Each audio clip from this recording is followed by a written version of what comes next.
channel. Today I have a huge guest. Today I'm going to be talking to Ryan Dawson. This guy is going to blow your minds. I may have to cut the YouTube feed and move to Rumble halfway through because the topics that we may or may not get into this podcast are too much for YouTube. And Ryan even told me that this could get me banned on YouTube.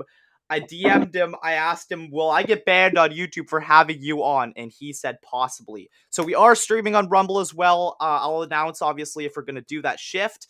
What's up to everybody? Useless Knowledge, how's it going? Who is Ryan Dawson? You, my friend, are about to find that out shortly. DGT and FNO says, I shared this for you. Appreciate it. Says, wow, this is going to be a good one. Absolutely it is, my friend. I need everybody to share this out. Hit the like button. Let's break the freaking internet with Ryan Dawson. Ryan Dawson, bringing you up now, my friend. How's it going? Good to be on your show, dude. Glad to see people your age doing this kind of thing. For sure. So I'll get you to start with giving a little intro. Tell the viewers about who is Ryan Dawson. Answer this guy's question right here. Who is Ryan Dawson? What is your story? Where do you come from and what do you do? Well, I was, I guess, the first blanket banned person on the internet. I started getting banned probably before you were born. Actually, way before you were born. Wow. And I got kicked off MySpace and AOL. That was social media back in the day. I've been banned on Facebook and Instagram, YouTube, PayPal, Patreon, Streamlabs, Gumroad, Vimeo, Venmo, etc. Like 30-something platforms. Yeah. Twitch, Twitter, and so on. Now, I did get my Twitter back this year. Like this year, yeah, I got my Twitter back. Thanks to Elon, exactly. Thanks to Elon and firing the woke mind virus and the going to battle with the ADL. And so I guess I got in early trouble talking about the September 11th terrorist attacks, but not in a kook way. Because there's a lot of videos about September 11th that blames the government or whatever, and that's allowed on YouTube if it's ridiculous. But if it's accurate, you're gone. And that's with a lot of topics. That's with this is on YouTube now, so be careful. But the Mexican beer, you know what I'm saying? That went around Mexican beer. Yeah, that can't have a nuanced opinion on that.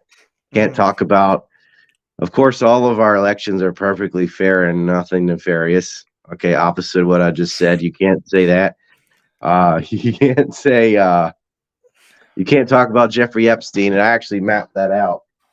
You can do it if it's ridiculous, like saying he's still alive or something stupid, but you can't do it when you actually name the names and map out what they've done, which I've done. I have the client list. I even have a shirt I made. I think I have it around here. I have a shirt I made with the client list on the back and the map on the front. So that probably got under their skin because you're talking about a multitude of billionaires that were involved in this grape ring. Is that how you say? I can't even tell you what I got banned for because this is YouTube. This is the problem. We'll save all that for when we bring to Rumble. Sorry? Yeah, exactly. Let's go there quick. Yeah, and I've lost hundreds of thousands of dollars, probably close to $1 million from being banned on everything. But what can you do? Until Elon bought one, there was nothing. Like, you can't talk about the current conflict in the Middle East on YouTube unless it's pro-Zio, then it's okay. That's the topic I've been on for about 25 years. And I've met all the top Palestine heads and stuff, and it's sad what's happening. It's sad that something of that scale, where you have God's chosen lunatics just bulldozing down houses and replacing people, can happen out in the open, and not one major network will even explain what's going on. And that shows you the amount of control they have. So it's not like a one-day event. It's just an ongoing occupation of another people. It's a colonization you read about in the Americas, shooting Indians and stuff. Well, that's happening now. And just no one cares. So anybody that says, well, if I lived back in the day, I would have fought the Nazis and I would have fought the slave owners and I would have fought. No, you wouldn't, because it's going on right now and you're not doing anything. So, For Yep. sure. I noticed on Twitter you're followed by Andrew and Tristan Tate. Do you have any sort of connection with the Tate brothers? And like, how did you do you know them? And like, how did they find you on Twitter? How'd that go down? I've never met them. I know them. Like Yeah, I speak to Andrew quite a bit, but really. no, I've never met them or anything. We're not like best friends or anything like that. But Yeah. these are also a couple guys who've been blanket banned, canceled on everything. And Andrew, I think, was the most Googled man in 2022. Oh yeah, he You took over. couldn't go on TikTok or YouTube without seeing him. Mhm. And Tristan as well. He's probably number two. Like, Mhm. and they got attacked over like they've been accused of some horrendous things that are just crap. And it's very similar to the case of Julian Assange or even Donald Trump, like him or not, like the stuff he's being accused of, he didn't do. And yet Hunter Biden and people like that are actually guilty of all the things they're accusing Trump of, and nothing happens to them. Mhm. But the Tate case, I mean, I hope they get their assets back today, Yeah. and hopefully they'll be free today, or learn about it, because the charges against them. I'm being careful because this is YouTube. But like what they said they've done, they definitely didn't do, and I've Yeah. gone in and looked at it, and it's just like unbelievable. It's Yeah. really clear the real reason that they targeted both these men is because they were doing what I was doing, but with way more reach. They talked Yeah. about the corona. They talked about Ukraine. They talked Mhm. about all the things you're not allowed to say, and yeah, that'll do it. And the thing is, even when they come out of this, uh, what'll happen is all the people who just hate them will say, "Oh, well, they just bribed the judge," or blah, blah, blah. When you accuse someone of a crime that horrendous, their reputation gets destroyed, even Oh if they're yeah. innocent, Yeah, that's so and true. that's the goal. Yeah. I also saw you did podcasts with Sneako. That's how I originally found you. How did you come into contact with Sneako? That was really cool to see you actually sit down and do like a full in-depth interview. Last night I was listening to it as I drifted off to sleep just to kind of get a vision of who you are in my head. How did you and Sneako strike up a friendship? He found me. I think, like, I was in this thing called Call Out. It was sort of a debate tournament thing, and I wrecked this guy named Destiny who's Oh, going I through yep, his the second blue-haired divorce guy. right now. Yeah, yeah. He didn't have blue hair when I talked to him, but like I didn't think anything of it. It just seemed like some kid on too much Adderall that didn't know what he was talking about. Yeah. But that was whatever. I got paid to do that. It was a tournament and I won all the arguments, and it was effortless because it was my wheelhouse. A lot of people that do politics studied about it on Wikipedia 2 days ago. They don't really understand any of this stuff. Yeah. But I was like very polite to this guy, Steven. I had no idea what an asshole he was. I just thought, well, that's sad. I felt sorry for him because he just didn't know anything about Syria or anything. He still doesn't. He can't.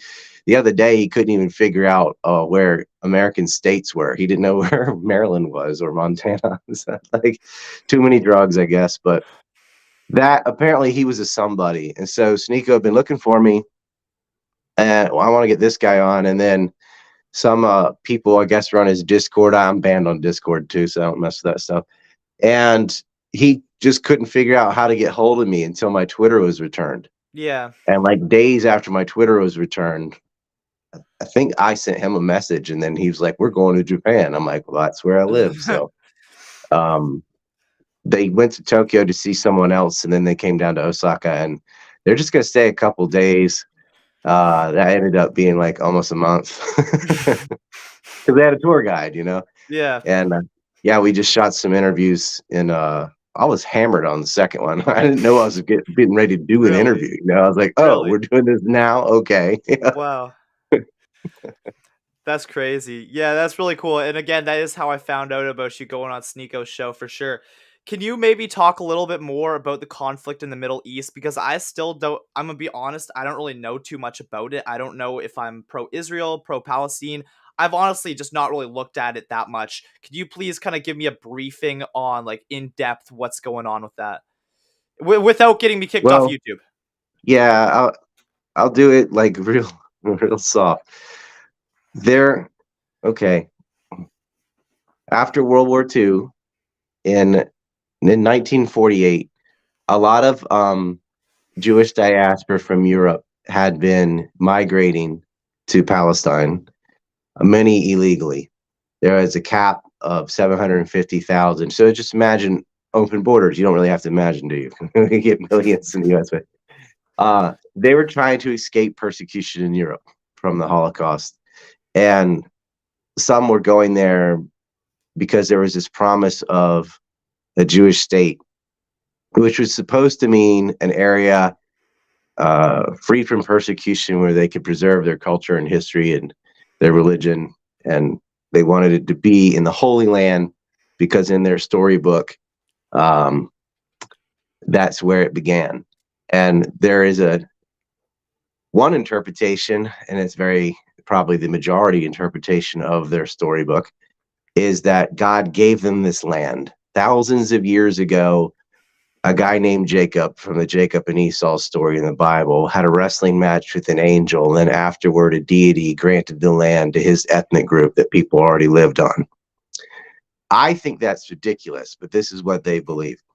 And so that was that. And the stories, they're not real. There never was a King David or a King Solomon. These are like King Arthur. They're not real kings. It's fiction. It's supposed to be allegorical. It's supposed to be metaphors. You're not literally supposed to think, but they do.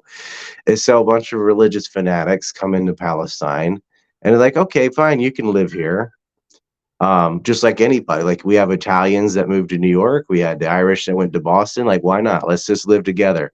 Well, that was what sane people do. What insane people do is they say, no, this is our land, our meaning our ethnic group, not you. We're returning here.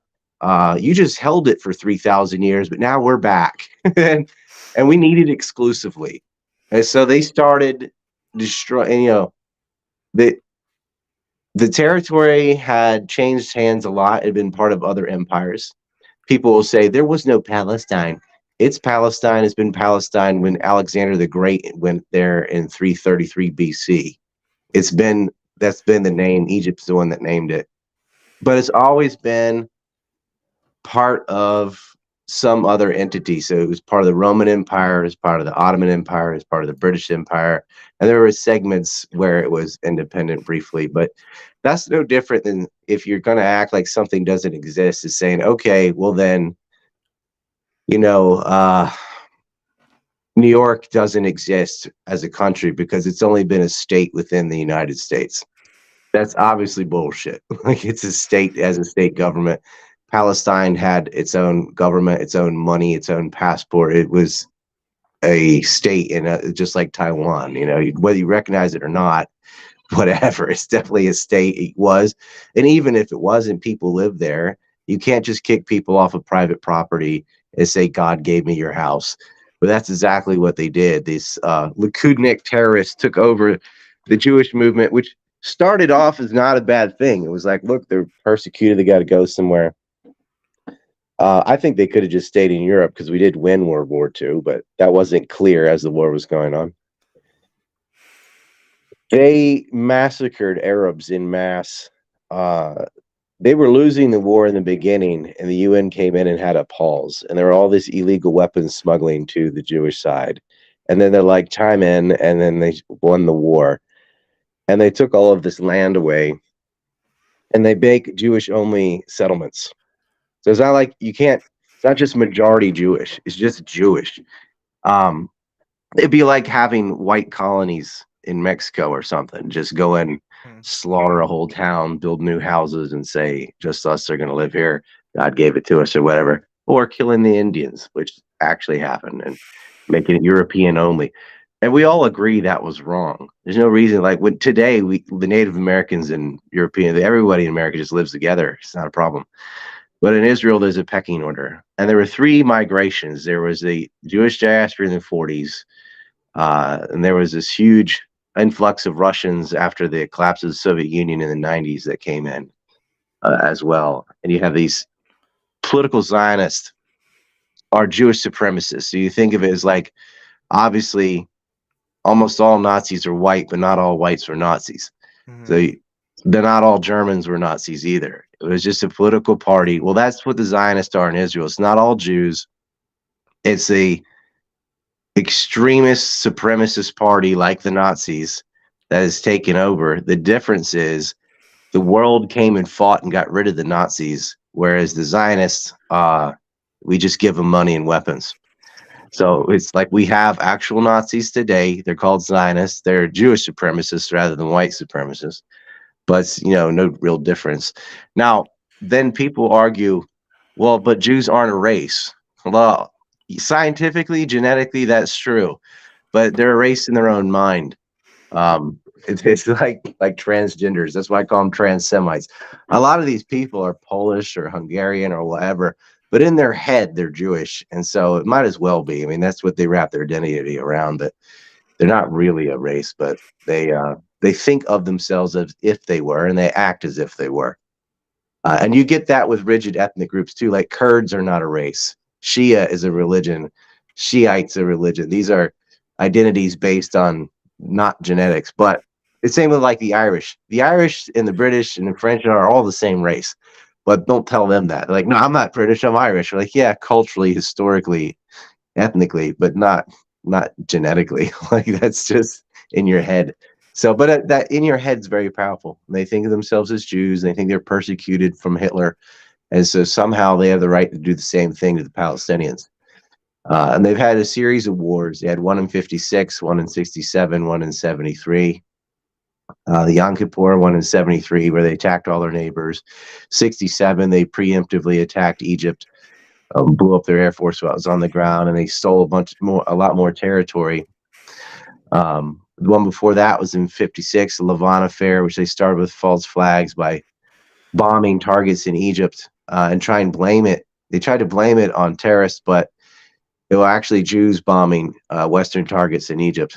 And one of them's bomb went off prematurely in his jacket. His name was Philip Nathanson, very Hebrew name. And they went through his home and discovered the documents and found out that this was Israeli intelligence were bombing British targets in Egypt to try and blame it on the Egyptians. And the plan was from Moshe Dayan, who has this policy of provocation and revenge, where they go and provoke and then they react to their own provocation. But the fall guy was Pinhas Levant. He was the defense minister, but it really wasn't his idea.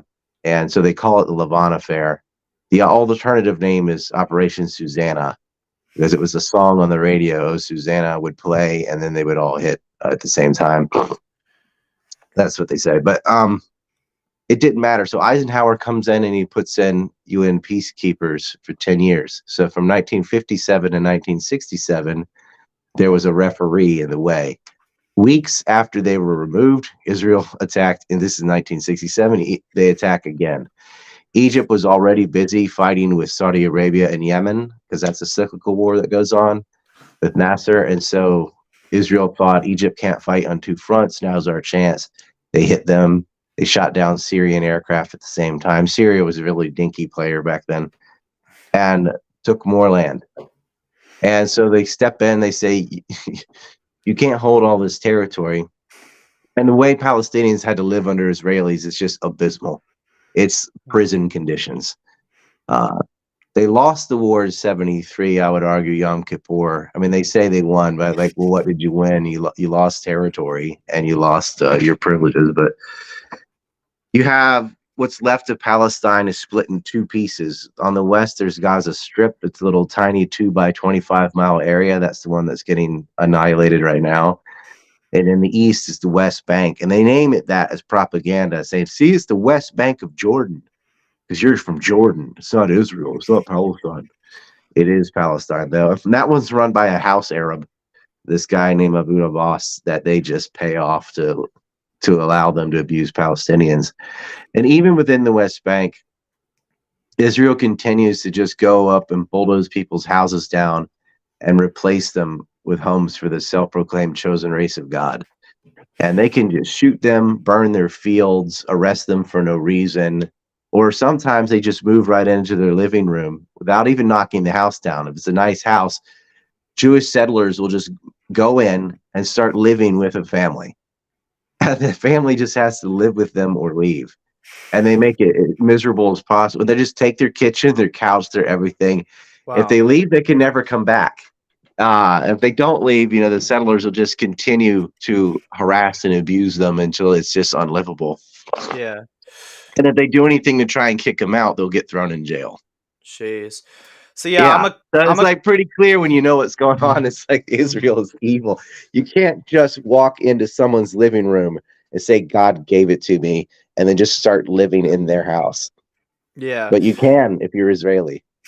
So I'm a Christian, so I'm not really too sure. I definitely need to read the Bible more and see what it says about this. But honestly, like I feel like I'm just against all wars Well, in the Bible general. Like I says would love your say, neighbor, not yeah. colonize your neighbor, right? So, like, hmm about a quarter of Palestinians are Christian. Bethlehem's is part of Palestine.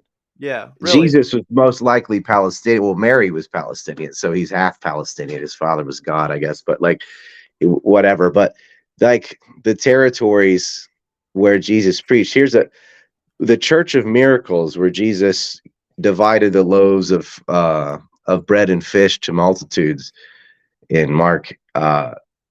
That was burned down by fanatic Jewish terrorists. And just a Really. few years ago, this church was one of the oldest in the world, and they burned it. They burned everything but the basement. The only thing left was the basement and some of the Bibles where the priest saved them, but they burned it down. You can look up Church of Miracles arson, and I think it was like 2015 or so, and they just went in and burned it down. They just blew up a Greek church in Gaza that was older than the state of Israel. Wow. And they attacked they blew up another hospital that was 62 years older than the state of Israel. And some of the Christian artifacts and stuff, the Israelis destroy them. Now those things had survived. Muslims had that territory for 1100 years and never touched any of it. But the fanatic Jew settlers get in there and they smash relics that are 1,000 years old or more. They burn churches to the ground. They abuse Palestinian Christians and Muslims. It doesn't matter like what your religion is; they're going to abuse you. They spit on Christians. They look at them as just complete trash. But there's holy rollers in the U.S. that send them money, like sending money to people that hate you. Like these Lakudniks are not. They're not like when you meet a Jewish person in America, they're normal. Like it's not. The guys that are in Israel aren't. There's a filter. Like the most fanatic weirdos all came to this land thinking they had a birthright to it or something, right? These aren't normal Jews. These are nuts. They're like ISIS, those aren't normal Muslims. They're crazy, takfiri weirdos. But the freak magnet has been Israel, and a lot of it's the fault of the United Kingdom. For once, it's not the U.S. Recently, it's been the U.S., but they armed the fanatics on purpose because their whole goal, and they do this all over the Middle East, is divide and conquer. They wanted to foster sectarian infighting to keep them down. And they did this in Iraq between Kurd, Shia, and Sunni. They did this with Iraq and Kuwait. They did this in Lebanon, getting Christians and Muslims and all to kill each other, and different types of Muslims to kill one another. It's intentional. And so they never really had a chance to form the kind of government some of them dreamed about, like Herzl and stuff. It was the Jewish fanatics took control from the beginning because they were armed. And they got covert support from the United States and Britain. The same thing happened in Saudi Arabia. Like the monarchs that were willing to comply with Western demands for oil and whatnot are the ones who were propped up and took charge. Honestly, like just to see all these wars going on is really sad. I would say personally, I'm just on the side of peace. Like I hate to see innocent people dying. But again, like I still don't know all the facts, but I appreciate you coming on and giving that opinion. I'm not going to say that I agree with you necessarily. I'm not going to say that I disagree. I would say I'm on the side of peace. and I'm going to continue to read my Bible, pray for those people. But I There appreciate you that go. rundown. Appreciate that rundown. So 9/11, you are very, very famous for talking about what really happened on 9/11. Should this be the point where I freaking transition from YouTube to Rumble when we started talking about this stuff? Well, I This is have where a it gets way to talk spicy. about it without saying who it was. We'll just use this little bell here. When I say, Oh, the iconic bell. Yes. yeah, we'll just use that one. All right. So yeah, give me the rundown. What really happened September 11th? Well, Al Qaeda attacked the United States on 9/11. Uh, Al Qaeda's real. The U.S. helped create them, not on purpose, perhaps, but there's a proxy war against the Soviet Union, mainly against Russia, throughout the 80s in Afghanistan. And a way of getting arms and fighters there is they used rich Saudi businessmen that had good relations with the Bush family, actually. And an individual, Tim Osman or Osama bin Laden, got a lot of the Muslim diaspora to flock to Afghanistan to fight the atheist communists or whatever. And the U.S. was hand in glove with this. They used ISI out of Pakistan as sort of a conduit to recruit fighters and send them arms, because anything that lessened the power of Russia was good for the United States. And it was a win-win. You bleed Russia in the Middle East. This is a W for U.S. Let them kill each other. They didn't really care about the Muslims. They called them freedom fighters and act like they're on their side, but they didn't care. It was just enemy of my enemy type of thing.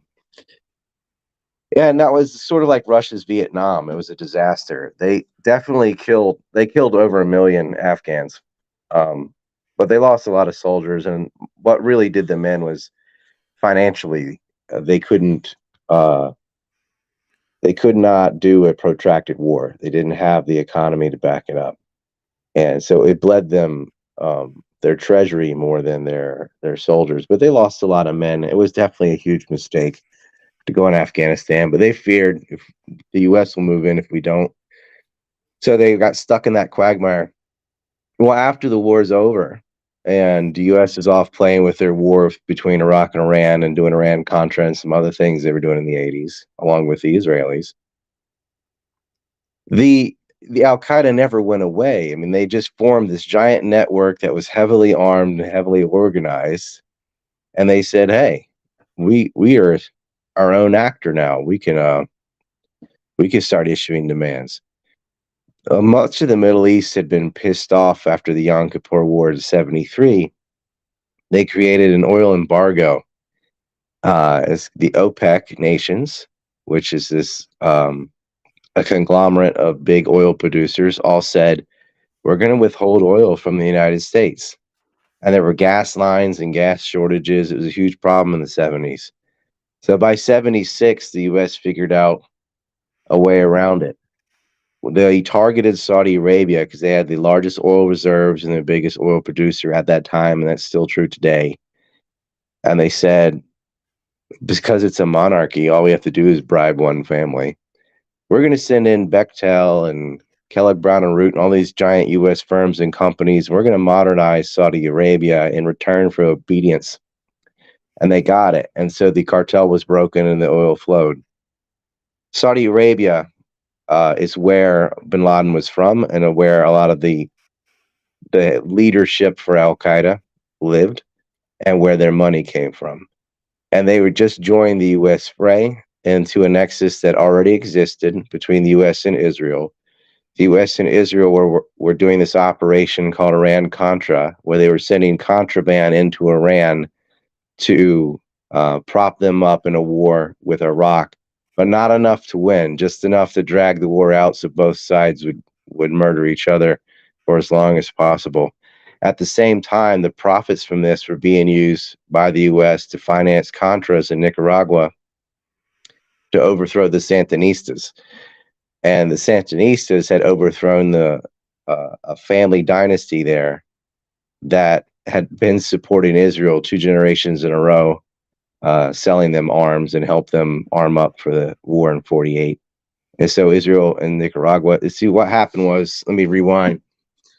right after World War II, there's this giant surplus of weapons sitting around, right? You had a giant war, 75 million people killed when you add in China and everything.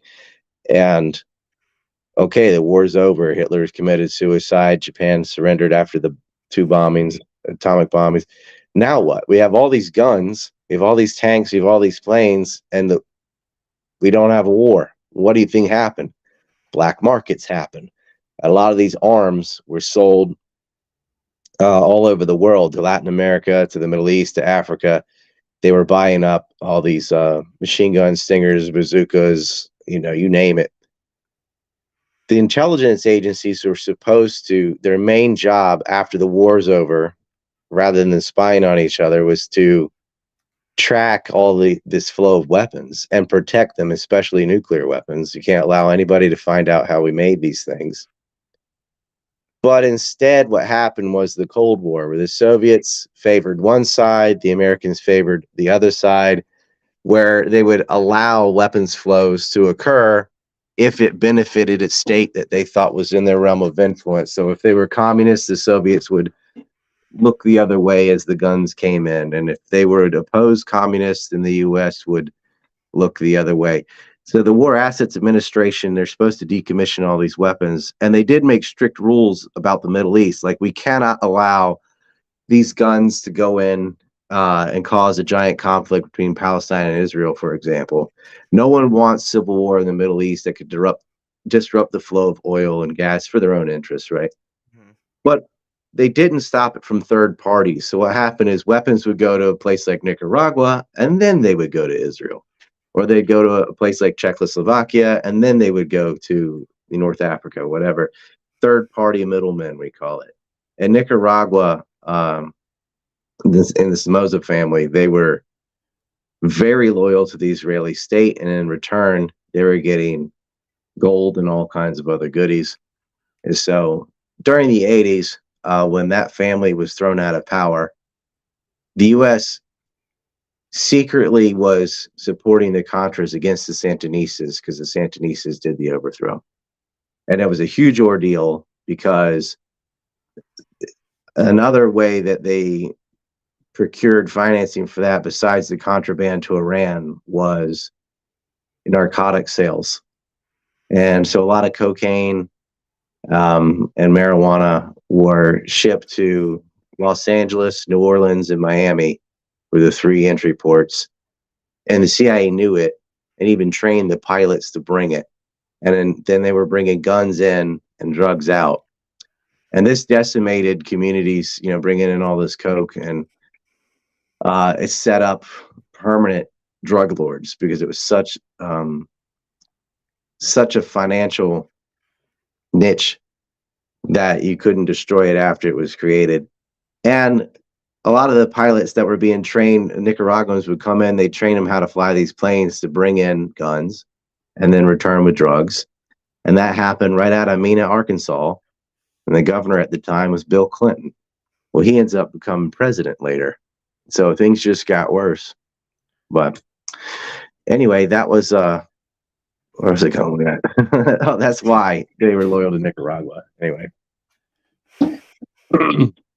So Saudi Arabia gets brought in. They break up the oil weapon. And Saudi Arabia was, they already had the organization. They'd already jointly conducted covert operations together in the past with the Contra affair. Throughout the 90s, nothing changed. They almost did 9/11 in 1998. And it seemed like they attempted in 93, right after the first Gulf War, right after destroying Saddam Hussein's army, and all these neocons are mad they didn't finish the job. There was an attack on the World Trade Center in 1993, where they had the Muslim Brotherhood allegedly all by itself take a Ryder truck and blow it up inside the parking garage, which is, under the first floor of the World Trade Center. The idea was to knock one tower into the other. But the van they used was parked too far away from the wall. I think it killed 6 people and it injured a lot more, and it blew a big hole in the building, but it didn't knock it down because it didn't crack the foundation. It didn't knock out the wall. The VIN number of that van survived, and the whole operation got botched. These people end up getting arrested, but the the player that who escaped for over a year was named Ramzi Youssef, and he is the nephew of Khalid Sheikh Mohammed, who ends up being the mastermind for September 11th. And he got he got nailed in the Philippines. Eventually, they found him bombing, but he had a plot to use airplanes to hit Western targets, one of which was going to be the World Trade Center, and they knew this. Then September 11th rolls around. Al Qaeda does knock down the World Trade Centers with airplanes, and most likely that was assisted by preemptively sabotaging the fire prevention systems in the building, which guaranteed maximum damage by the fires. And there were 10 men who did get arrested and did go to jail, who do have names, for illegally doing work on the heating and plumbing system. Well, the plumbing system means the sprinklers. That's the fire prevention system. That's all you have at 90 floors up in the air. There's no fireman in the world hose that can reach that. You rely on the sprinkler system, fire prevention systems first, at least to give you enough time to bring the little mobile things up there. It didn't work, and so it burned and it collapsed, and it collapsed on top of a lot of firemen who were trying to put it out. Unfortunately, and then the other tower came down, and then Building 7 came down later in that afternoon, and then Building 6 was crushed by the first two buildings because it was between them. So they lost all of those, and then the Pentagon was hit, and another plane was taken down in Pennsylvania. It was a real disaster, and it was followed up by a biological weapons attack where somebody sent anthrax to U.S. senators and journalists. But of course, senators don't open their own mail. They have staff do it, and that's who got sick, and that's who got killed. What's anthrax? Anthrax is a spore. It's a chemical. It's a biological weapon. If you inhale it, it'll destroy your lungs and kill you. They had added a catalyst to it, so you're familiar with gain of function. I bet everybody knows what that means now. Well, they were doing gain of function to anthrax in a lab in Maryland called Fort Detrick. Now, the anthrax AIM strain is housed in Iowa. Dugway, Utah does a lot of the tinkering, but the gain of function tests were done in Fort Detrick, where most of the weird bioweapons crap gets done. And an interesting event happened just before the first World Trade Center attack in like December of '92. There was a group of scientists who've been fired for harassing an Egyptian coworker. They called themselves the Camel Club, and they did a bunch of nasty stuff. They put like a blow-up doll of the camel with a dildo on it in his locker.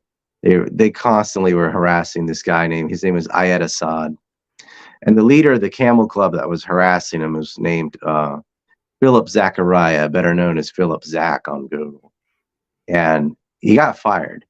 But some of his cohorts remained in the lab, and they have them on film. Dr. Miriam Rippey allowing Zach back into the at night. She's got the little key card thing that opens the doors, allows him in, and they do illegal gain of function research on anthrax.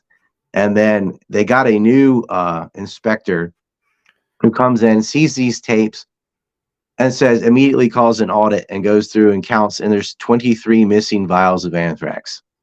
So weaponized anthrax missing from the lab. Now, the shelf life on anthrax for that, I think, is only about 2 years. And so it wasn't that anthrax that we used on 9/11, but the fact that anthrax was stolen, and then there was an attack in the World Trade Center, and these people were obviously, and they're all of them were, and they liked another country more than the United States. Let's just say that, and very prejudiced toward Muslims and very typical for these people. And so what I think happened is the original plan in '93 was to follow it up with a bioterror attack, but because they physically screwed up the truck bombing, they didn't follow it up. But they did start writing about it with B'nai B'rith and all. They started targeting Stephen Hatfield, who would get blamed again in 2001, and he won a £6 million settlement, $7 million, whatever at the time, I think, something like that. And then they switched to this guy named Bruce Ivins. But Bruce Ivins did work at Fort Detrick in 2001, but he was suicided before his trial, overdosed on Tylenol. I mean, yeah, would you have to drink 2 bottles or something? I don't know. Sheesh. And a coworker of his, Mixel, I think the doctor's name was, also died of alcohol poisoning or something. I think both were suicided. There was no trial, but after Ivins was dead, they proved post-mortem that he couldn't have done it because he didn't have the type of equipment to do this. But I thought was more obvious is, how could he have mailed letters from Florida and New Jersey and be back at work in Maryland?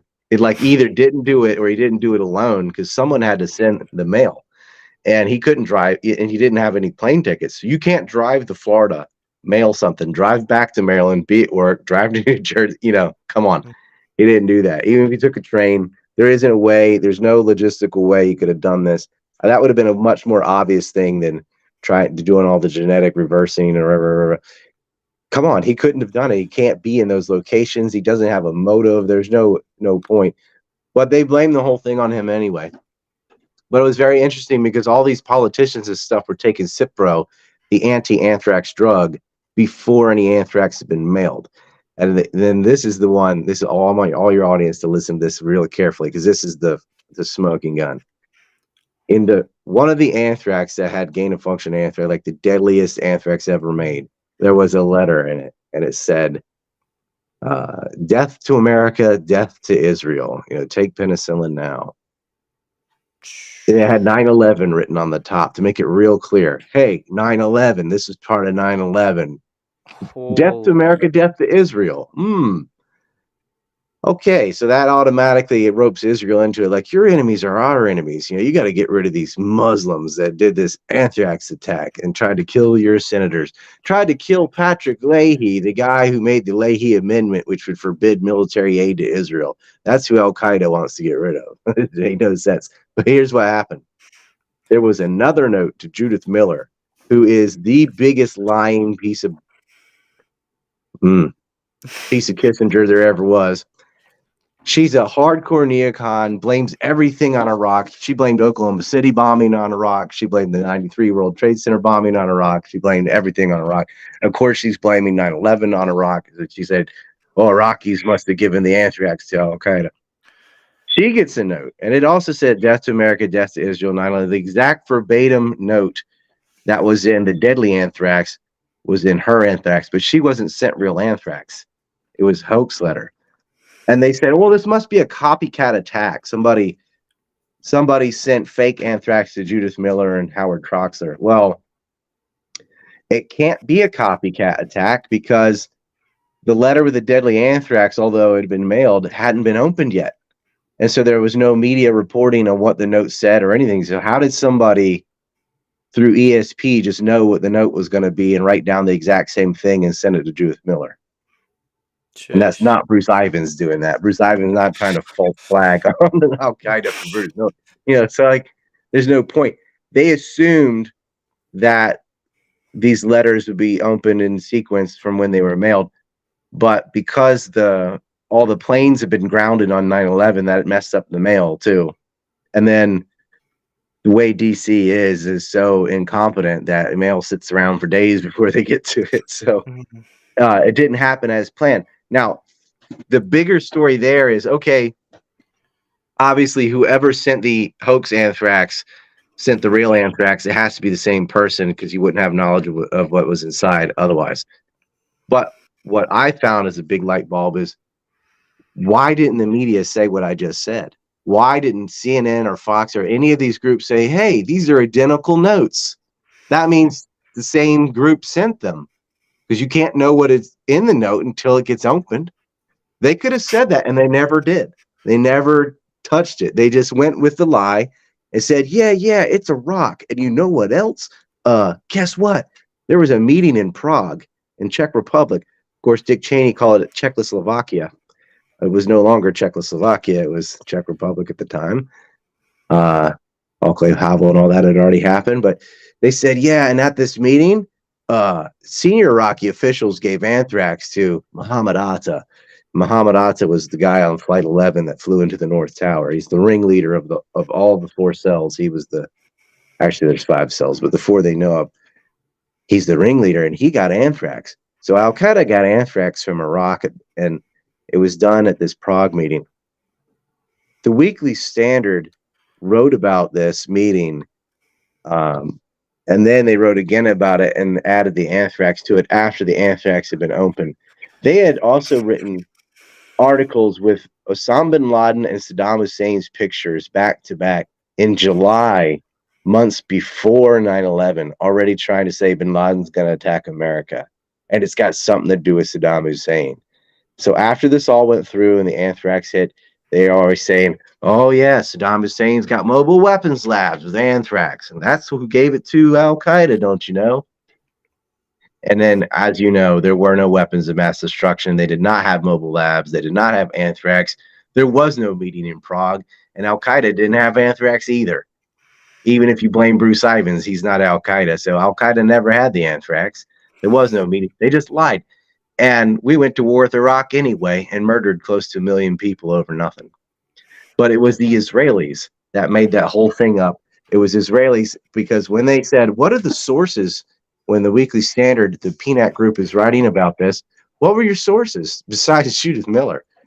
Well, it was Richard Pearl, a convicted spy for Israel, and Israeli security forces. It just says Israeli security forces witnessed Muhammad Atta receiving anthrax from senior Iraqi officials. No, they didn't, because there was no meeting for this to witness, and there was no anthrax in Iraq to give, and Al Qaeda never received anthrax either. So the Israelis just made it up. And then James Woolsey, former director of the CIA, who was an Epstein client, is the guy that came back and told U.S. papers about this anthrax story. And the very first paper to publish the anthrax story was the New York Observer, which was owned by Charles Kushner, which is Jared Kushner's dad, the guy that Jared Kushner married Trump's daughter. And Jared Kushner is the one that makes the Middle East plans, the Abrams Accords, all that. It's the Kushner family. These people are very Epstein-esque too, because Charles Kushner used to do the same thing, set up honey traps and blackmail people to get his way. In fact, he tried to blackmail his own brother-in-law. He rented a high-end hooker in New Jersey, and they set him up at the Red Bull Inn where it was secretly filmed. So he's cheating on his sister, right? He's like Charles's sister. Her name is Miriam Kushner. Well, not Kushner anymore, but Miriam's husband was set up. And the reason he's attacking his own family is because he had made all these different front companies to get around campaign finance laws so he could get Governor McGreevey in to be governor of New Jersey, because the governor of New Jersey is who appoints the head of the Port Authority. And the Port Authority gets to divvy out all these property contracts and things. And so as a real estate tycoon, he wants to be the head of the Port Authority. By the way, the head of the Port Authority, former president of AIPAC, the largest Israeli lobby. But Kushner wanted it for himself. So he had McGreevey blackmailed. The governor of McGreevey was a closet homosexual who was sleeping with an Israeli national, Golan Sapil. And how did he meet? Kushner flew him over to Israel and personally introduced them. So he knew he was gay. He set him up with a male honey trap. They were lovers. He brought him back to America and gave him a 6-figure job in security for a nuclear power plant. Hooray. But when Kushner tried to blackmail his brother, it all fell apart. And ironically, they had bought property right across the Hudson River from the World Trade Center, just in case something happened to them and everyone needed to move to a new office. Can I just ask you, how do you know all this shit? I've made movies about this stuff. Like, you can see, I'm just looking at my phone right now. I don't have any notes, no computer, nothing. Yeah, straight This is off. off the top of my head, but Mhm. I've been doing this for 20 years. Yeah. And I made a movie called Trump Zionist Ball and Chain, all about the Kushner family. And I was going to do that anyway, even if he was president or not. I want people to know how compromised this guy is. And it's weird because Trump's got relations with like Bob Labuti and Tony Salerno and all these gangsters, mafia people and stuff. But they never went after him for any of that. They made up stuff. They called him a racist, which he's not. He's not a racist. They said like he hates Mexican. That's not true either. They went after this identitarian stuff that's not even real. But they could have gone after him for real connections to organized crime, and they didn't because they couldn't, because Hillary is guilty of all the same stuff and more. They all are. That's the thing. It's like you're going down with me type of thing.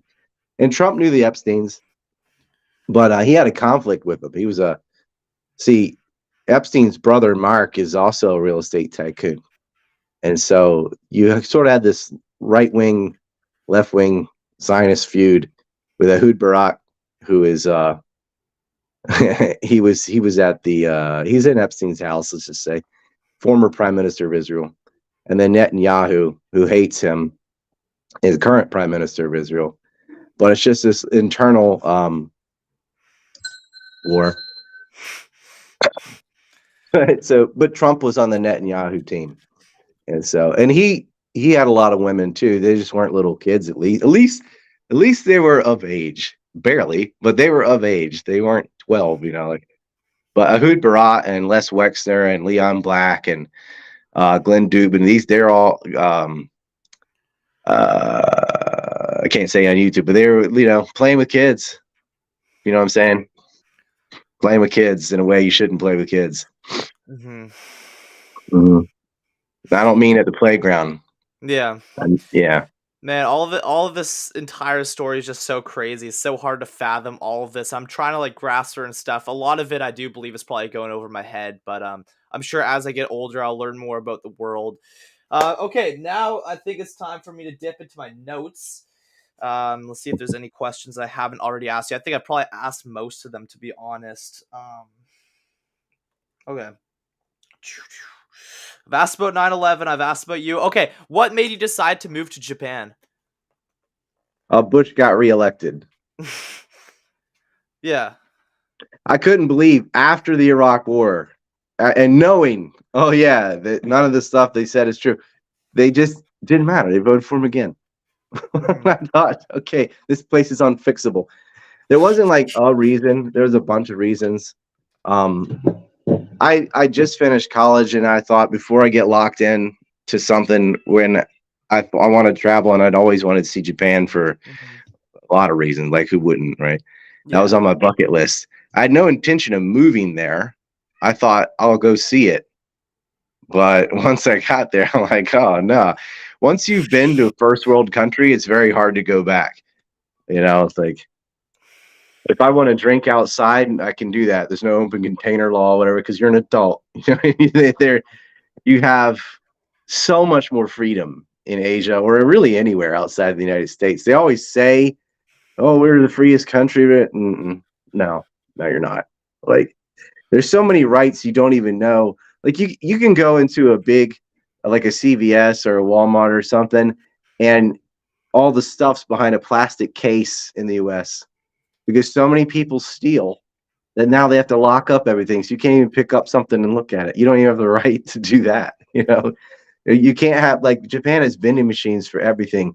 Can't do that in the U.S. Someone would steal it. Someone would take the whole machine and put it in their truck. There's so many things like, well, you can't have that because Americans can't behave. Mm-hmm. And it's like, it's just sad. It's sad. And there's a lot constant conflict in the background in the U.S. that you don't notice until you're not there. It's sort of like fish don't know they're in the water because water's everywhere, and we don't know until like, you can't see the air. I guess you can feel it, but the analogies only goes so far. But if you turn on a US TV or you listen to people in a restaurant, whatever, there's always this one-upmanship. Whether like who's the bigger victim or who had to do the most work or who had, like, my life's so hard. It's like a contest. But there's, even in comedy and stuff, constantly, and I know it's just jokes, but they're always making fun of this ethnic group or that, or this, sex stereotype or whatever. It's a whole genre of dividing men and women and gay and straight and black and white and da.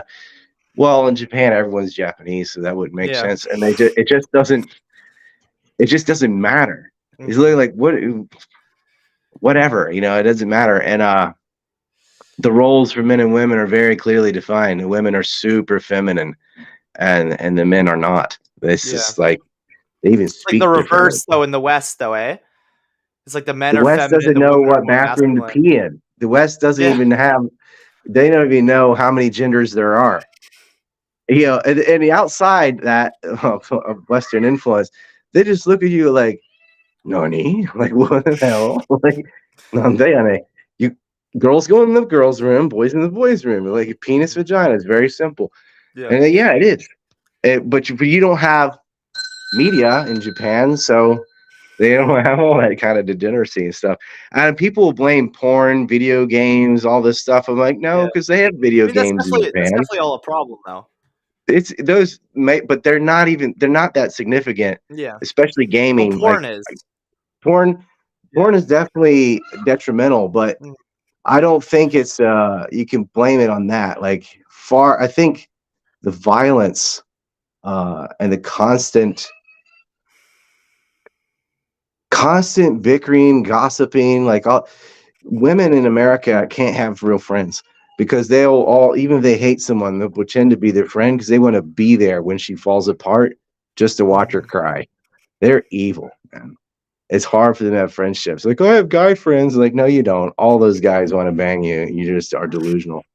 But like women in Japan have real friends. They really are a group. They have solidarity and the empathy's there and stuff. They don't have this constant conflict. Like people in the US get mad if someone passes them, they want to pass them back. Like the way people drive, the way people talk, Yeah.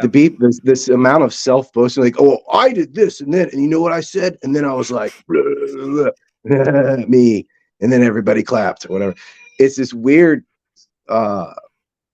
severe case of insecurity and inferiority complex. And I think a lot of it's pumped in the degeneracy from MTV and stuff like this.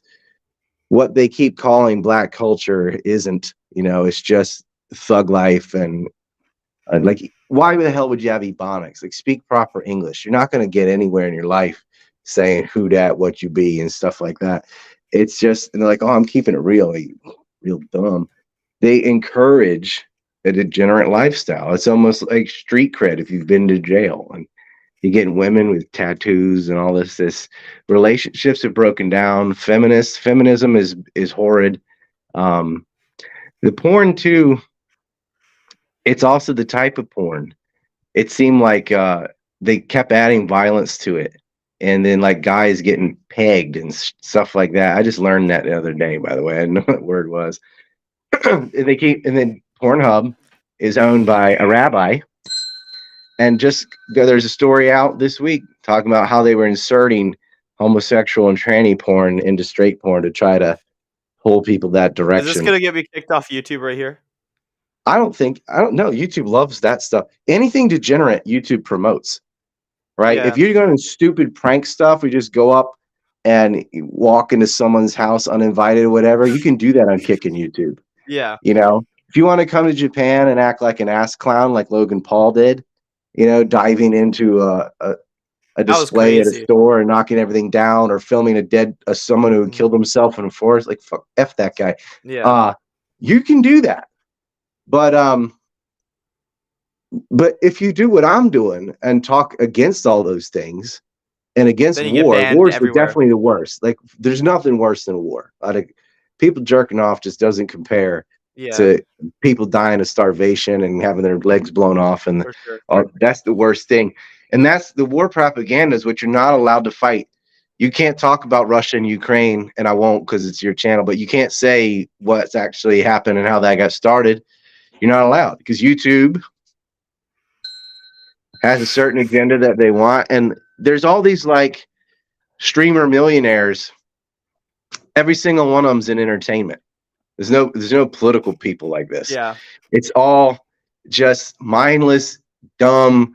Oh, OnlyFans chicks are like, Yeah, OnlyFans is bad. Here's Sneako's been 10 doing a lot OnlyFans more of girls that. on my stream. It's Yeah, like you're an OnlyFans proxy because you're yeah, having the whores on your stream yeah. because titties sell, and you're like, yeah, but I said not to do it. I'm like, you're still promoting it. You're making all these girls richer by have them on your show, even if you Yeah. dog them. All the simps are going to watch it. And now they know her name, and they're going to go find her. And you just made her Mhm. wealthy. Yeah, for Like, sure. stop doing that. Like, and they know they're doing that. They know it Yeah, because they benefit from the girl, and they want to act like they're against it, but they're not. They just yeah. want money.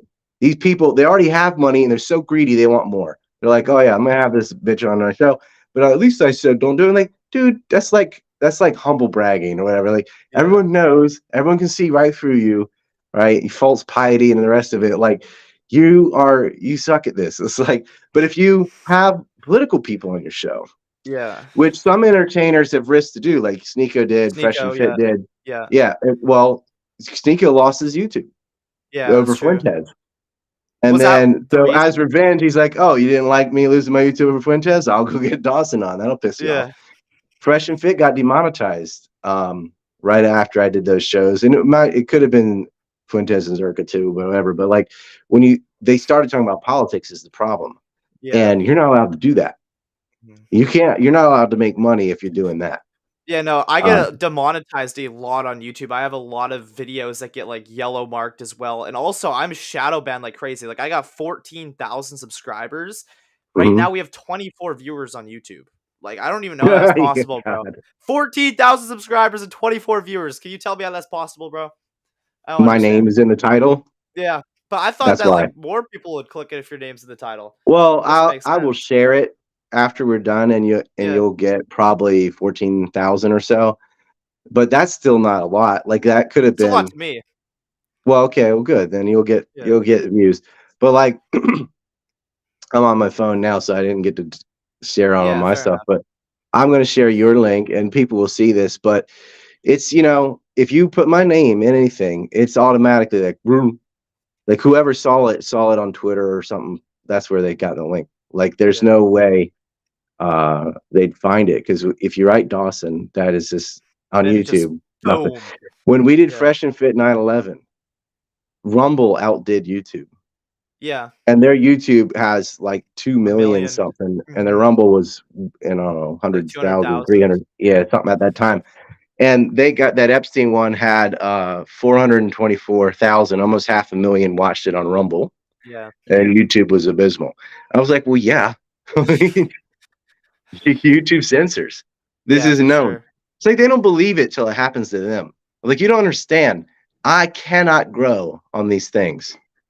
Even on Mhm. someone else's show or starting a new channel, they just turn the reach down to nothing Yeah, exactly. because It's they're so scared to death. frustrating. They're scared to death of what I know and what I could say and like who I can network with. Mhm. But Even just when I wait, had man.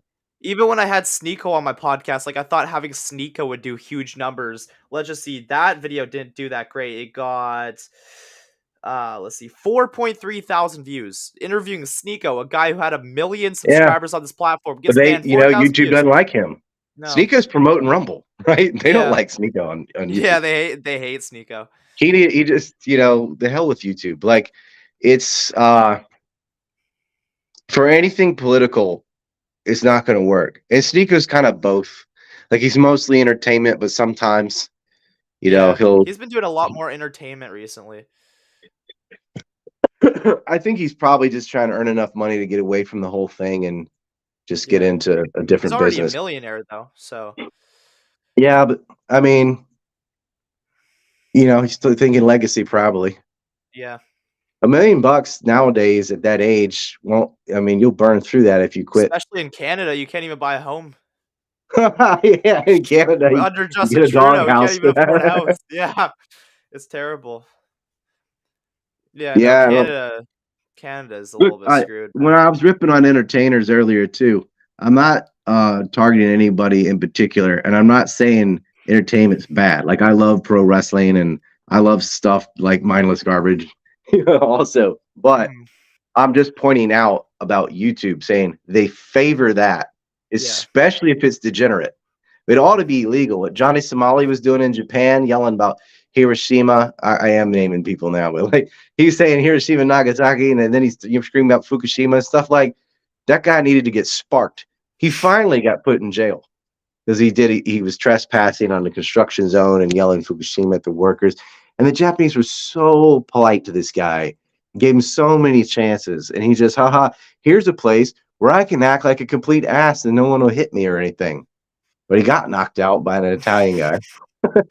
And then but it took another foreigner to behave that way because Japanese won't, they're not violent like that. They're like, why they think they can reason it out with you. And see, off camera, he would always apologize and say what they needed to hear and all, and then he'd go right back to it, you know. And he finally went to jail. But like that kind of nuisance streaming needs to be illegal because you're encouraging people, you're giving them a monetary incentive to harass other people. And the same thing, like you're giving these girls a monetary incentive to shake the boobies around. Yeah. You've made whoredom a career. Those girls making $1 million a month just from OnlyFans. Yeah, well, the same, like the people making that much money are either guys who have OnlyFans chicks on their stream or OnlyFans chicks. Right? The people pay to see the boobs or the butt or whatever. Yeah. And yeah, it's like they're addicted to it. And I swear most of the people that preach against porn the most are actually into it. The ones that talk about 304s the most do nothing but bang 304s. It's like, how many of you are married with kids and have a family? None. You know, like you preaching this and don't practice it. And I'm like, okay. I mean, there's some. There's what about some Myron serious, and Fresh? Is that kind of directed to them a little? Because they always have like 304s on their channel on Fresh and Fit. Fresh, well, Fresh and Fit. Excuse me. I was thinking more of like Kevin Samuels, but Fresh and Fit has also tried to do the political stuff and realized they just can't. Like they got in trouble as soon as they did it, you know? Yeah. I think they started off with Myron selling a book, you know, and he's trying to help young men. And so he does benefit from having 304s on his show, and he's aware. Oh yeah. But how else could you do it? You know what I mean? Like, how else could you have that conversation? Same with the whatever people. Yeah. I'm like, well, do they have to dress like that? Like, couldn't you just have them dress normally and talk to them? But you know, the thing is, from a business point of view, you got to have the host, and it's like, yeah, it works. That doesn't mean he's trying to bang them all. Yeah. It doesn't mean he isn't trying to bang them all. I have no idea, but they certainly are on there wearing bikini tops and stuff, and it's like, I don't know, man. It's like you're almost canceling out your good message by having this on at the same time, you know.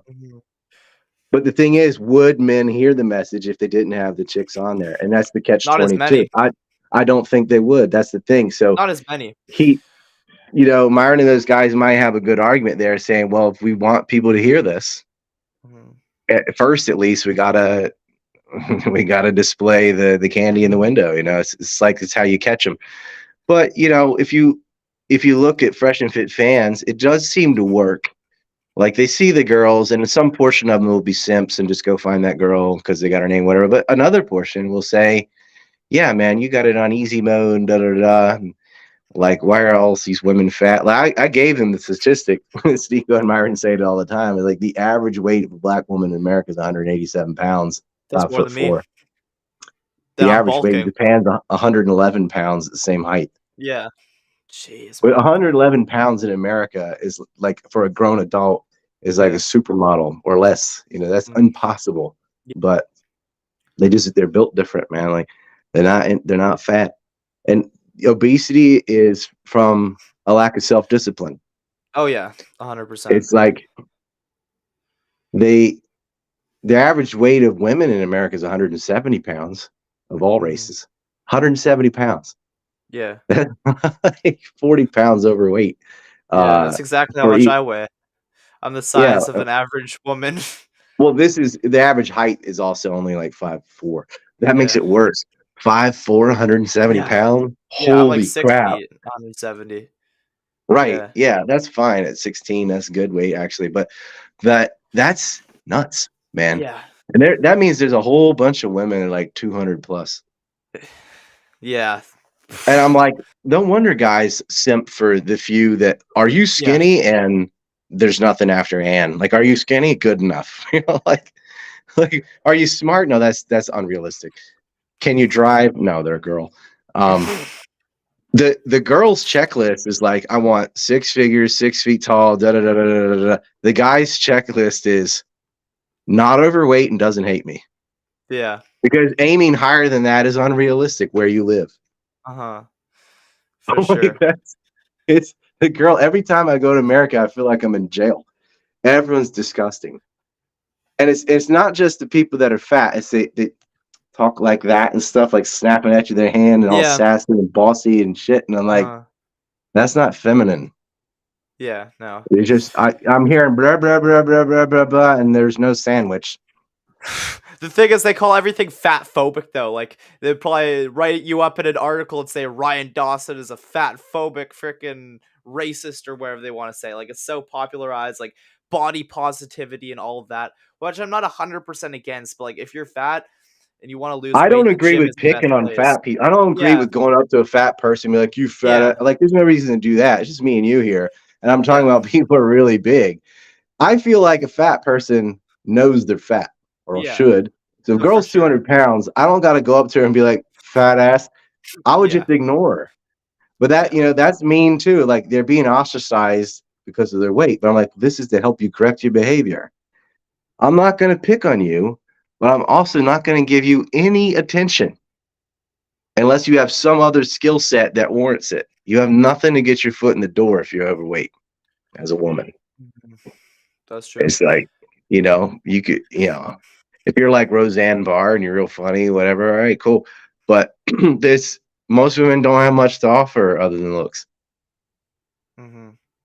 I have another question. Do you think that most famous people are secretly based, but they can't actually speak out or else they'll get canceled? Like, what about people like Mr. Beast, like people at the very top of the internet mountain? Do you think that they're all secretly based, but like if they No, say Mr. anything, they're Beast is gonna a get bitch. canceled? That Yeah? guy's a bitch. Yeah, like Mel Gibson's based and did speak out. You Mhm. know, Yay went a little too far off the Yeah. deep end, whatever. Yeah, But he he's did. he's based, and he says what he thinks is right. He isn't right, but it's what he thinks, and he should be able to do that and have that conversation. Dialogue with Yeah. him, best way to deal with that. Canceling him made it seem like, see, he's right.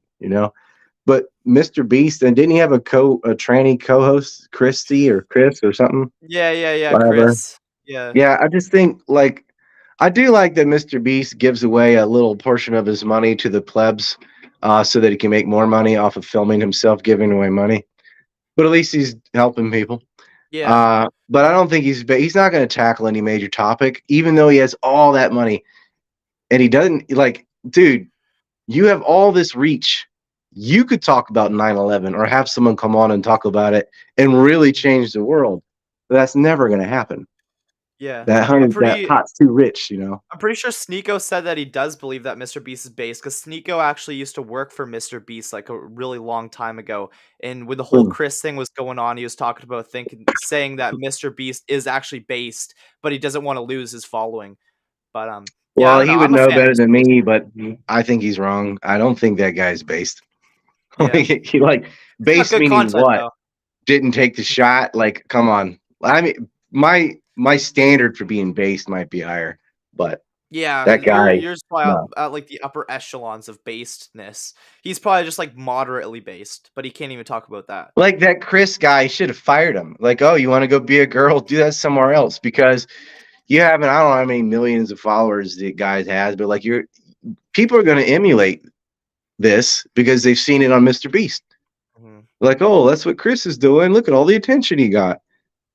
At the Kick same him to the time, I think curb. he's just trying to be like a good friend though. Like they've been friends for a while. I don't think he's just trying to say like, "Oh, you're A trans." good friend would say, See you're ya. a man. You can't pretend to be a girl. And Yeah. you're definitely not doing it on air. I'm Yeah. not going to enable your mental illness and then show it to millions of kids. That's All what a right. good person would do. You know, like Now we're walking the lines of getting frickin' booted off of YouTube again. That's also another really frickin' that hot is a topic. taboo thing. Yeah, Yeah. yeah. But Honestly, I just it's say, me like, saying it, not him. He disavows. yeah, I'm I just a just say crazy be whatever guy. you wanna be and, like, live your life. I'm not gonna hate on anybody for living how they wanna live, but I get what you're saying about broadcasting that ideology to, like, a huge audience. I do get that, but Well, yeah. I don't hate on it. I just think when you're if you're going to start chopping body parts off of little kids or doing chemical castration, that's messed up. And like, you can pretend to be whatever you want. If you want to be a princess or a dinosaur or something, that's A fine. dinosaur. But the difference is when you pretend to be the other sex, that does not then give you privileges to go in the girls' bathroom or the girls' Yeah, shower yeah, and play that's girls' crazy. sports. Yeah. Like, because you're not really a girl, like we're all, hey, you can do this, but um, it's not real. And I don't agree with indulging in adults' delusions. It's like, okay, that made you happy, but it doesn't matter because you ought to be able to be happy without having this completely false uh, identity and livelihood. Like you can't act like, oh, I'm a baby. I'm a baby. Give me food. Like do everything for me. Change my diaper. No, I'm not doing that because you're not really a baby, and you can go to the bathroom yourself. Mhm. And they're like, but I want to be a baby. I'm like, it doesn't matter. You're not a baby. Like at some point, the truth has to come in and kick someone in the nuts. That they because they do have nuts. Like you're not a girl. You don't get to Mhm. be a girl just because you want to. Just be gay. It's fine. Like you're not a woman. You want to wear a dress? That's okay. You want to wear makeup? That's okay. You want to change your name? That's okay. But you don't get to actually be them because that comes with a certain set of privileges that we segregate the sexes because they are different. And it's like you can't go to a woman's prison. You can't go into women's spaces and sports and so on. It's insane. Mhm. And vice versa. Like women can't invade male spaces. Yeah. I wanna have you on my show to, like, debate a trans person. Would you be down to do that? Like, if I could somehow find somebody who's trans, would you be down to come on and debate? Yeah. I feel like that'd be a pretty fire show. I don't know what's the debate. It's like, do you have a penis? Like, then you're a guy. Yeah. It would be In some their good mind, content, though. what happens is they think male, female, masculine, feminine are synonymous. They're not. You can be an effeminate male and you can be a masculine female. They Mhm. think it's supposed to match. So if they're really effeminate and girly, then they were meant to be a girl. Like, no, you're just a guy who does girly things. Girly and manly is arbitrary. That's all cultural. We made it up. Like pink is girls, blue is boy. That used to be the opposite. That's totally arbitrary stuff. It's not in nature. But having testicles is, that comes with a set of things, and you cannot just deny biology. There's nothing wrong with being an effeminate guy or a masculine girl. Mhm. I don't want to date you, whatever, but like you can be you. Um, you'd have to be. Uh-huh. That's there are people who are vegetarians. That's their choice, right? If you don't want to eat meat, you don't have to. It doesn't bother me. I'm not going Mhm. to act like that, but you can do it. If you think it's healthy, maybe it is healthy for you. Whatever. I'm okay with people doing whatever they want. You want to suck a Mhm. dick? It's nothing I want to do, but you want to do that, go for it. Free But world, you don't get to allegedly. pretend to be a girl while you're doing it. Like, well, Yeah. actually, you can pretend, but you can't actually think it. Like you can role play. I'm okay Yeah. with that too. Whatever happens in the Because bedroom, that's it's between. pretend. Yeah, you Mhm. like if you want to pretend you're a nurse or a schoolgirl or whatever, it's fine as long as you know it isn't real. If you walk Yeah. outside and you want the entire town to go along with your role play, you got something screwed up in your head. But my wife and I are doing a certain thing, and then I walk out and I want the rest of Korea to go along with it and call me this and that. No, like that's delusional. Yeah, and it's like that's not intolerant. That's just something like someone needs a father. So sit them down and say, son, you're not a girl, whatever it Mhm. is. Like you're not a king, you're not a prince, unless you happen to actually be. They need to sit them down and say, look, man, you can do fantasy. You can be the dungeon master or whatever the hell you want Dungeon master. in the auspice of make believe and Mhm. temporary for fun or humor or whatever. But you don't get to role play 24/7. We Mhm. don't have to go along with your crap, right? Your pronouns are he or she. You don't get to make them up. You don't get to invent genders. This is insane. This is just a raging control freak that wants to police what other people have to say. Like, we have the ones that we have because they're functional. We do need delineation between female and male. Mhm. It, and the same thing between like child and adult. These words have meaning. You can't just be like, "Oh, I'm a child," if you're not. The same way you can't say you're an adult if you're not. Mhm. Like, that's based on your age. I don't know how I don't know how people can even argue about this kind of stuff. But I think this kind of identity politics and all is so petty and dumb and kind of a waste of time for me at least. Like, I want to be talking about the war propaganda and the torture and what's about to happen to Gaza, like things like life Yeah, and the death political type state of of the things. universe. And you're sitting there saying you don't know which toilet to piss in. I There's can't bigger help you, issues. man. Like, yeah, Yeah. not you. I'm using the Yeah, royal yeah. you. But like, if you don't know which bathroom to go in, you're so messed up. Like, you need some life goals. Um, and I think a really good therapy is going to the gym. I was just about to say that. Mhm. I think there is some connection physiologically between Oh, being in 100%. shape and not Mhm. being a bitch. Yeah. Because when you look at Antifa and all these groups, they're all decrepit and androgynous and weird looking.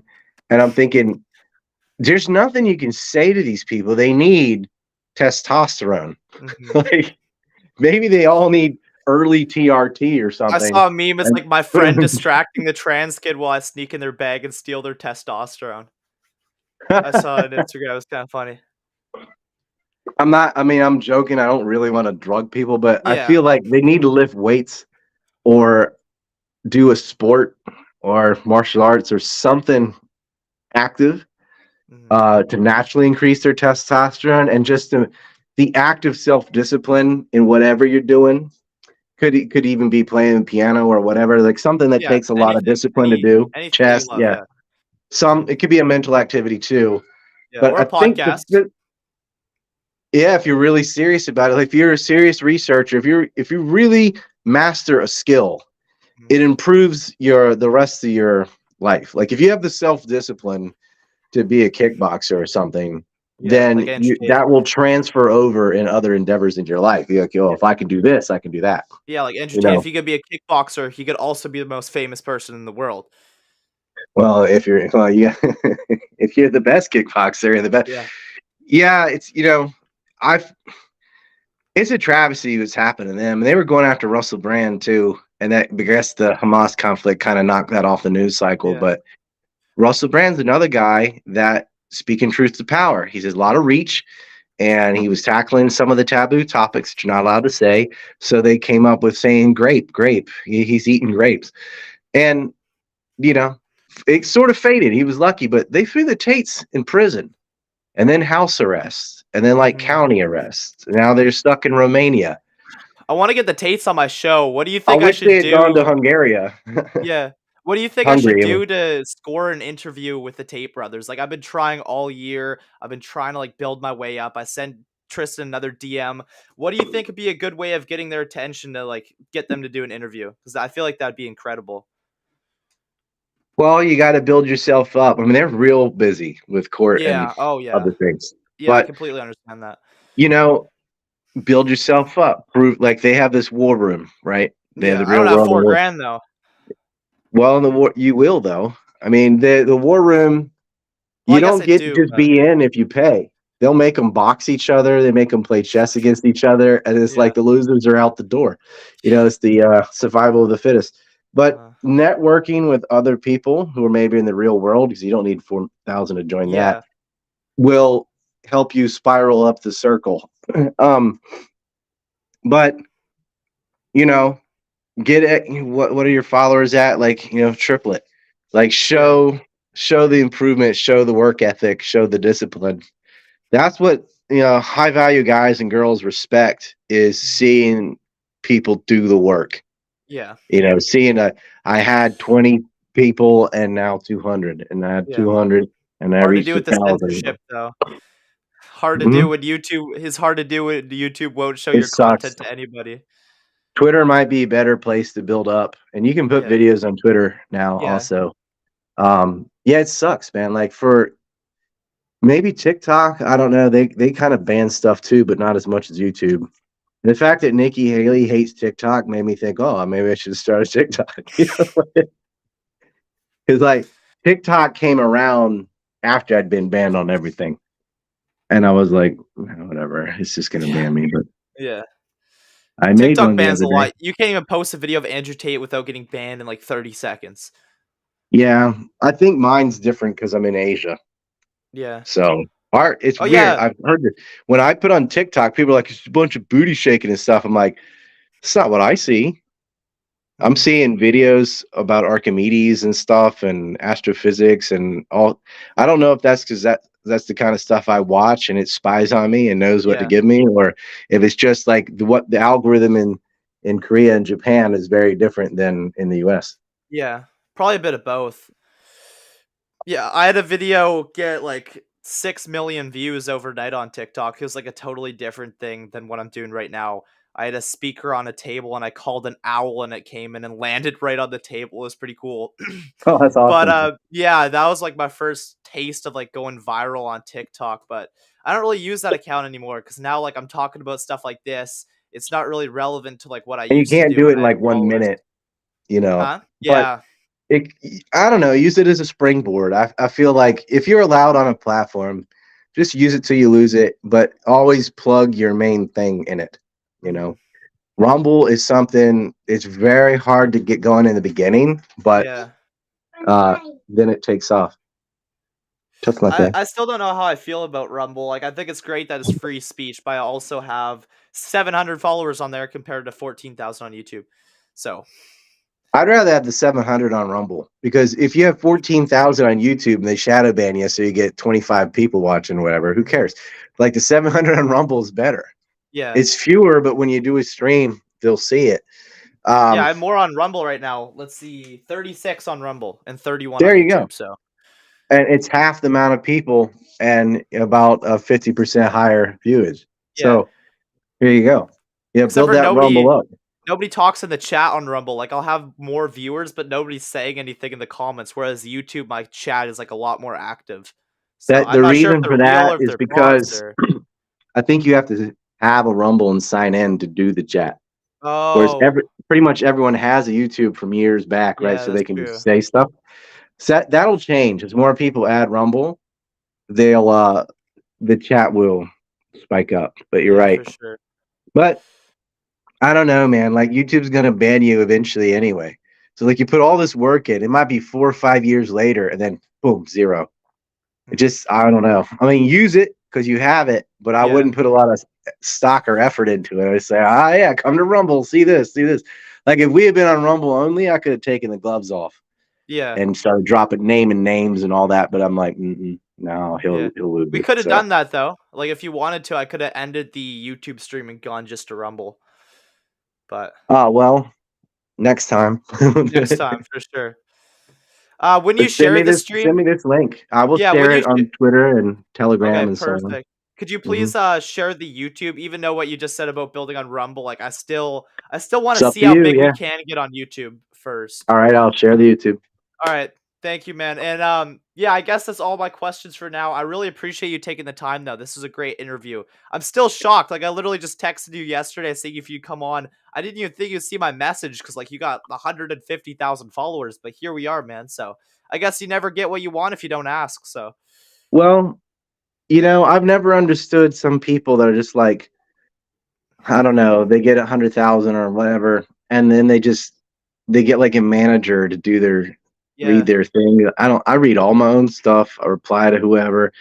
Now I'm gonna get a bunch of DMs, but if it ever gets completely unmanageable, if I have a million followers or whatever, it wouldn't be doable, I suppose. But eh, people are like, oh, that's not a big show. I'm not interested. What do you mean? Like the whole Yeah. point is to, at least for what I'm doing, is to tell the truth Mhm. wherever. If it is 50 people watch it, fine. Because I can get that copy and put it somewhere else. More people see it, but like do the big shows and the small shows. You know, if they were at the same time, I'd choose the big one and then I'd do the small one afterward. I'm not gonna tell someone no or ignore somebody because Mhm. like you're like, I'm 16, I did this, or I'm like, yeah, man, I'll come on your show. I have been the first guest for a whole bunch of startup shows. Yeah.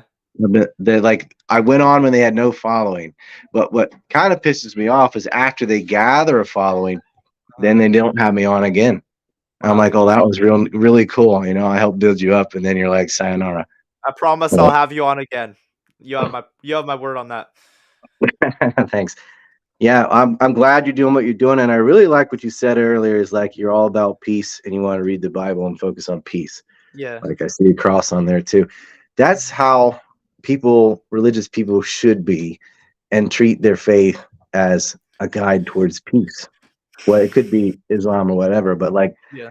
that's that's unfortunately not enough Christians do this anymore. They're Yeah. sending money to Israel, or they're hating on A lot somebody, of or them seem so filled with hate nowadays. they're only A lot of Christian when they Christians have seem a so bad. problem or their Yeah. sports team needs to win. You know, like Yeah. they're not active in the theology at all. They're not really studying the word. It's just sort of a clique to be like, I'm a such and such, and it's sort of a group to belong to. I'm like, you say that, but I don't think you really are. Like, I don't think most.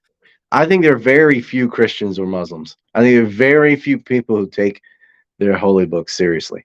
Yeah. I think most people it's just a Just a title. vehicle to add authority to whatever they want to do anyway. Just a title in their Instagram bio or whatever. Yeah, it's just like, oh, respect me. I have this thing. And I'm like, well, it depends how you practice it. Yeah. There's no automatic respect from me. Like Mhm. I respect whoever if they're a good person. I don't care if you have no religion, if you're a Buddhist, if you're a whatever, it doesn't matter to me. Are Like you do religious? good. I'm a pantheist, so I What don't does that mean? believe in the so well that would take it's complicated. Um I don't think we really know much about the material world right now. Like we just have I think there's hidden variables and substrates hidden beneath in matter, and it's a giant puzzle. But as far as the books saying everything was made in 6 days and stuff, I don't believe any of that. Um, I think I guess I'm close to Native Americans with Mother Earth, but I think life came from the planet, Yeah. and I think that's physically like knowable. That's empirically provable that life, comes out of the depths of the ocean and on, and it was a long process. And you can interpret religion like that too. Like, well, it says a day, but what it means is, this, then this, then this, whatever. But I think the universe has a sort of teleology, just like an acorn becomes a tree. Our Yeah. planet was meant to, or design, or it's made of such stuff that it leads to life, and that this life will continue to evolve to something uh, more and more complex as time process goes on. Consciousness is a very interesting concept to me. Free will, very interesting. Um, I don't think of matter as a bunch of billiard balls like determinists do. I Yeah. think it's mixed all the way down to the lowest level, and that's a whole other stream. If you want to hear what I think about that, but like, Yeah. yeah, Yeah. No, I don't 100% disagree. Have you heard of the YouTuber Spiritual So? I feel like you'd like his content. no, I like Kind of the this same dude. stuff. Religion for breakfast. I Yeah. like that guy. Yeah, Religion for breakfast. I'll have to take a look. he's he's a religious scholar. Focuses mostly Christianity, but yeah, it really gets into the text and stuff. I like it, and from a historical point of view too, it's neat. Uh, I have a completely different belief system though. It's doesn't have any of the state made gods, but I also don't think of I don't think of this world between material and spiritual the way other people do. I don't think material like, oh, it's just atoms. I'm like, well, you don't know what atoms are. You don't know what they can do. Exactly. Yeah. Yeah, 100% on that. All right, Ryan. God bless you, man. Thank you for coming on the show. I really appreciate that. Thank you for your time. And where could people find you if they don't already follow you? ANC Report, this anti-neocon, ancreport.com or Rye Liberty on Twitter. Knock on wood. If it's still around, it's at RY and then Liberty. And yeah, I'm hanging out there. And from my websites, everything else. We got a Telegram, a Substack, and a Rumble. So yeah, Awesome. and shout out to Sneako because I wouldn't have met you if you hadn't seen me on him. Yeah. Yeah, show it to Sneako for sure. He did my podcast, which I thought was really cool as well. Still don't know how I really landed him as a guest, but you never know, man. When you put yourself in the right He's a cool places, guy. Like sometimes things work Sneako's out. he's not like a lot of them other No, influence he's people. real. Yeah, he's Mhm. real. And like if he makes mistakes, he just says, "Yeah, I did that and it was wrong." And now, dude, let it go. He did some stuff in the past that he regrets, Yeah. but that he's been doing this since he's like 11 years old. So all the mistakes he's made from like 11 to now are public. Would you want that? Probably not. So I say, to quote Elon Musk, "Go fuck yourself." Yeah. He's doing the best he can. Yeah, for sure. And that's all you could ask for. That's why people relate to him too, is because he's so real, down to earth, and he's not trying to hide anything. So Well, he does voice impressions and has certain skill sets too. It's not yeah, just yeah, he's a funny ability, guy. but He's got a lot of charisma for sure. yeah, I hope they come back to Asia. It was fun having them. Yeah, I'm gonna. I kept thinking they were going to leave the next day or whatever, so I was Yeah, cramming stuff in. But they kept extending their trip, and I was like, if you'd just done that in the beginning, I could have had a way cooler timeline of where you could go and not go and all this. yeah, Oh well. yeah. Good guy. All right, thank you, Ryan. Free God bless Chop you, dude. G. Yes. All right, take care, man. Peace. See ya. All right, folks, an hour and a half long interview with Ryan Dawson. Everybody go follow him, Rye Liberty, on Twitter, and ancreport.com is his website. Big guest right there, folks. Huge guest. He's followed by Andrew Tate. He's followed by Tristan Tate, which I thought was pretty freaking cool. And he's done multiple podcasts with Sneako, Fresh and Fit, top influencers. So the fact that he just did my podcast is really cool. Please subscribe to my channel if you haven't already. If you enjoyed this interview, it'd greatly be appreciated, truly. Follow me on Rumble, Tyson Hockley, Twitter, Tyson Hockley, Tyson Hockley everywhere down here. That's where you can find me. All right. Take care, everybody. God bless you. Thank you for watching this. I plan to do more podcasts like this. I plan to get more people on. Please let me know any ideas of guests that you'd like me to take a look at. I'm open to pretty much everything. You wish you had my name. I appreciate that, man. Thank you. Yes, I recognize your name. Appreciate that, man. Never heard of him, but I'll look into him. Thanks, Tyson. Making do. You've been around this entire stream, this entire hour and a half. I appreciate you sticking around. So has you wish you had my name. Kimberly Jane's been here for a while too, but I appreciate that. Making do. Thank you. Yeah, definitely look into him. Definitely. Very interesting guy for sure. Maybe next time we'll do it just on Rumble so we could really truly go in without risking me losing my platform, but we'll see what the future holds. All right. God bless everybody. Take care, and I'll